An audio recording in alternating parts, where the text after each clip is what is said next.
Nais ko lamang magbahagi ng salita ng Panginoon patungkol sa isang katanungan. Paano ba nagkakaroon ng pananampalataya ang isang tao? Kung titignan po natin sa banal na kasulatan, sa Aklat ng Roma, chapter 10, verse 20, na ang sinasabi doon, ang pananampalataya ay bunga ng pakikinig, at ang pakikinig naman ay bunga ng pangangaral patungkol kay Kristo.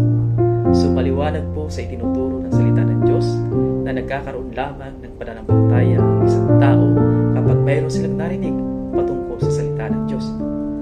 At doon sa kanang narinig, ang itinuturo po doon ay walang iba kundi ang ating Panginoong Hesus, sapagkat sa gaya nga sinasabi ng kanyang salita na sa kanya lamang matatagpuan ang kaligtasan, sapagkat walang ibang pangalan sa buong daigdig na ibinigay ng Diyos sa mga tao upang maligtas kundi ang pangalang Hesukristo.